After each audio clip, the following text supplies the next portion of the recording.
Welcome to our channel easy and deep way. आज हम पढ़ेंगे creating an inclusive school subject के अंदर हमारा नेक्स्ट टॉपिक जो है मल्टीपल डिसेबिलिटी। पहले देखते हैं कि एग्जाम में इसका क्वेश्चन कैसे पूछा जाता है। What do you mean by multiple disabilities?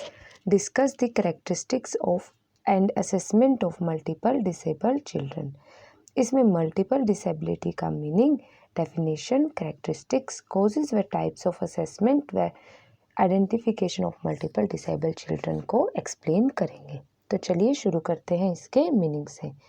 Multiple disabilities, जैसे कि इसके नाम से ही पता चलता है कि मल्टीपल यानी मैनी और डिसेबिलिटीज यानी कमियां, मतलब किसी बच्चे में 2 या उससे ज़्यादा सीरियस डिसेबिलिटी होती है तो उसे मल्टीपल डिसेबल्ड चिल्ड्रन माना जाता है।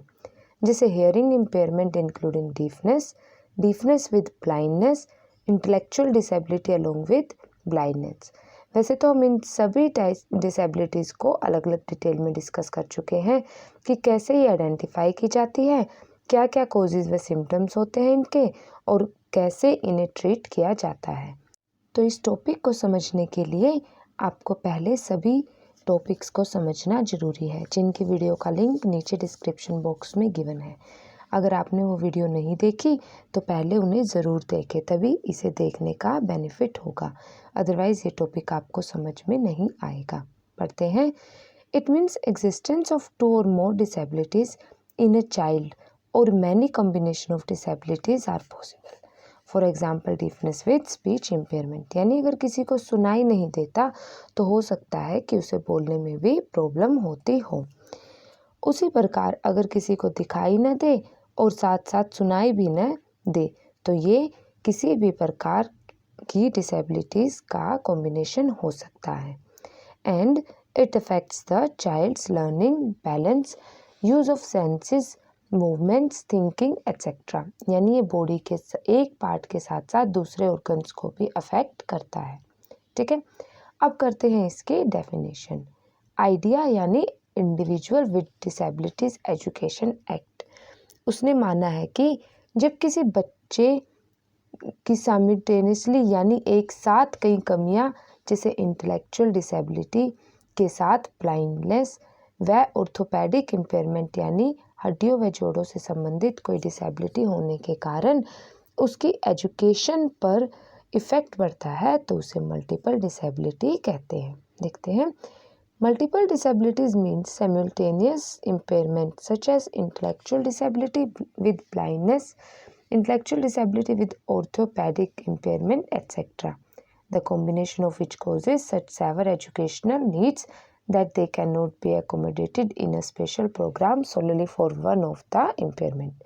बिल्कुल, क्योंकि इसके कारण शिक्षा में बाधा पड़ती है जो कि बेसिक नीड्स में माना जाता है।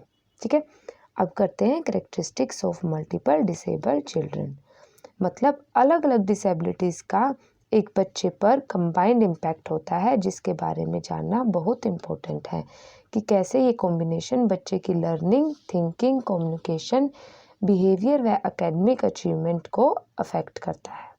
इसमें सबसे पहले है कॉग्निटिव एबिलिटीज़, यानी थिंकिंग और reasoning ability through knowledge and experiences. इसमें है पुअर मेंटल रिटार्डेशन, यानी जब किसी बच्चे की कॉग्निटिव स्किल पुअर होती है। ऑर्थोपेडिक इम्पेयरमेंट विद ब्लाइंडनेस, जब उसकी कॉग्निटिव एबिलिटीज़ अच्छी मानी जाती है क्योंकि उसके बाकी के सेंसेस ज़्यादा काम करते हैं। Learning problems, postures and mobility, ये बच्चे की इन्वायरमेंटल कंडीशन पर डिपेंड करता है। सेकंड है फिजिकल एबिलिटीज़, इसमें क्या क्या कॉजेज़ हो सकते हैं, जैसे क्रोनिक इलनेस, यानी कोई पुरानी बीमारी जैसे asthma, cancer, diabetes etcetera. Pain in body parts, poor health, weaknesses, lack of proper coordination of muscles, visual problem. लेकिन इसका मतलब ये नहीं कि इसमें पूरी बॉडी वीक हो जाती है। जैसे अगर कोई व्यक्ति व्हीलचेयर का सहारा लेता है तो उसके बॉडी का ऊपरी हिस्सा बहुत स्ट्रॉन्ग हो सकता है। थर्ड है इसमें कम्युनिकेटिव एबिलिटीज़, इसके कॉजेज़ हो सकते हैं cerebral palsy along with language development, यानी ब्रेन डैमेज होना जिसमें बोलने में भी प्रॉब्लम होती है। Autism with poor language comprehension और हेयरिंग प्रॉब्लम्स, मतलब बच्चे में लैंग्वेज धीरे धीरे डेवलप होती है। नेक्स्ट है बिहेवियरल कैरेक्टरिस्टिक्स। जो बच्चे मल्टीपल डिसेबिलिटीज़ के कारण सफ़र करते हैं उनका बिहेवियर भी नॉर्मल बच्चों से अलग होता है। जैसे नेगेटिव सोशल स्टिमुली, इसका मेन कारण माना जाता है क्योंकि ये सोशल एक्टिविटीज़ में रेयरली ही पार्टिसिपेट करते हैं और इनकी सोशल डेवलपमेंट भी बहुत कम हो पाती है। इसलिए हम कह सकते हैं कि they have poor social activities, low level of social development and limited self help skills, जिससे ये खुद को आइसोलेट बना लेते हैं और इनका बिहेवियर एग्रेसिव और स्टीरियोटाइप्ड बन जाता है। लास्ट है इसमें academic achievement. Poor academic behaviour ये less school attendance, poor mental and physical health के कारण हो सकता है, जो कि कॉमन फिनोमिना माना जाता है। तो हम कह सकते हैं कि मल्टीपल डिसेबिलिटी पर्सन की एज के अकॉर्डिंग वैरी करता है। अब करते हैं causes of multiple disable children. कई बार एक से ज़्यादा डिसेबिलिटी का पता नहीं चलता, लेकिन इसके कारणों के लिए वेरियस फैक्टर्स रिस्पॉन्सिबल हो सकते हैं, जैसे lack of oxygen at birth, chromosomal abnormalities, जब या तो कोई एक्स्ट्रा क्रोमोसोम अकर होता है या फिर कोई क्रोमोसोम डुप्लीकेट व डिलीट हो जाता है, जैसे down syndrome etcetera. Premature birth, जब डिलीवरी मैच्योरिटी डेट से बहुत पहले होती है, जिसे 7th या 8th मंथ में ही, क्योंकि normally maturity period 9th to 10th month के बीच में लाई करता है। Difficulties after birth like diseases, infection etcetera, poor development of brain और spinal cord, infections through virus और bacteria, genetics disorders and injuries from accidents. ये सभी causes को हम डिटेल में पढ़ चुके हैं, क्योंकि ये सभी किसी भी इम्पेयरमेंट व डिसेबिलिटीज़ का मेन कारण माने जाते हैं। इसलिए इनके प्रति अवेयरनेस होना बहुत ज़रूरी है ताकि टाइम पर इन्हें ट्रीट किया जा सके। ठीक है, अब करते हैं एरियाज़ या फिर टाइप फॉर असेसमेंट, और हम कह सकते हैं identification of multiple disabled children. मतलब जब हम मल्टीपल डिसेबल चिल्ड्रन को असेस करते हैं तो हमें कौन कौन से एरियाज़ को कवर करना चाहिए जिसमें हम उन्हें ईजिली आइडेंटिफाई कर सकें। जैसे सोशल स्किल्स, इसमें कुछ पॉइंट्स है जिससे हमें बच्चे के रिस्पॉन्ड का पता चलता है, जैसे does child look at you when you talk to him, इससे बच्चे की अटेंटिवनेस व विज़न का पता लगा सकते हैं। इसे उसकी इंटेलिजेंस का भी पता लगा सकते हैं। Does child have a way of telling you what he does want, और does child have a way of telling what he does not want, यानी बच्चा किस प्रकार अपनी रिक्वायरमेंट्स को एक्सप्रेस करता है। Does child recognize familiar people, से बच्चे की सोशल इंट्रैक्शन व अवेयरनेस का पता चलता है कि वो कितना एक्टिव है सोसाइटी के प्रति। नेक्स्ट है हेयरिंग या फिर लिसनिंग, इसमें बच्चे की वॉइस रिकॉग्निशन एबिलिटी का पता लगा सकते हैं, जैसे does child respond to loud sounds and does child respond to quiet sounds, और does child looks to where sounds are coming from, मतलब बच्चे की आवाज़ पहचानने की क्षमता का पता चलता है ताकि पता लगा सके कि बच्चा डीफ तो नहीं है।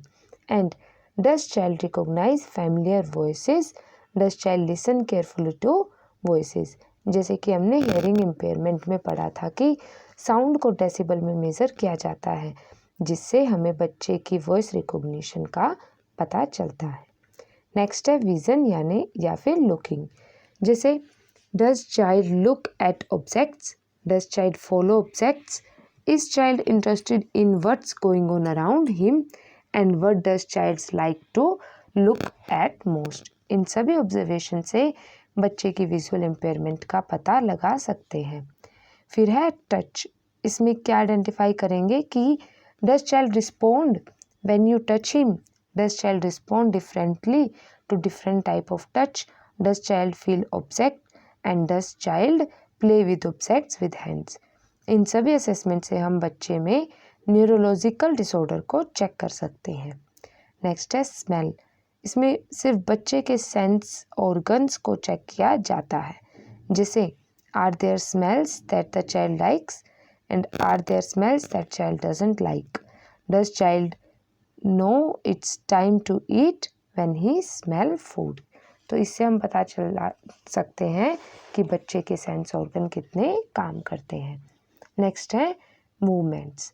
इससे बच्चे की फिजिकल परफॉर्मेंस व एक्टिविटीज़ का पता लगा सकते हैं, जैसे does child like being moved और does child enjoy moving his body, या फिर डज चाइल्ड मूव स्लो और फास्ट। ये सभी कॉजेज जेनेटिक्स व हेरिडिटी भी हो सकते हैं, क्योंकि ऐसा माना जाता है कि अगर पेरेंट्स या फैमिली मेम्बर्स में किसी भी प्रकार के पॉजिटिव व नेगेटिव फीचर्स होते हैं तो वे बच्चों में भी पाए जाते हैं। नेक्स्ट है अवेयरनेस ऑफ हिडन ऑब्जेक्ट। इसमें बच्चे की लर्निंग एबिलिटी व डिसेबिलिटी के बारे में पता लगता है, जैसे does child show interest in people and objects, does child notice when an object is hidden from him and does child search for any object. इन सभी ऑब्जर्वेशन से बच्चे की ग्रैस्पिंग पावर, थिंकिंग व रीजनिंग एबिलिटी का अनुमान लगा सकते हैं। फिर है टेस्ट, यानी बच्चा क्या चीज़ें खाना पसंद करता है और उसे किन चीज़ों से रिएक्शन व एलर्जी होती है, जैसे are there taste that the child likes, does child eat foods of a variety, are there taste that child doesn't like. मतलब बच्चे की फूड हैबिट्स का पता लगा सकते हैं। नेक्स्ट है कोपिंग एक्शंस, यानी बच्चा चीज़ों को देखकर सीख पाता है या नहीं, जैसे if you copy one of the child's actions, does he copy you, does child's copy new actions that you make and does child copy others people actions spontaneously. जिससे बच्चे की लर्निंग एबिलिटी और डिसेबिलिटी को जज किया जा सकता है। लास्ट है इसमें मेकिंग साउंड्स।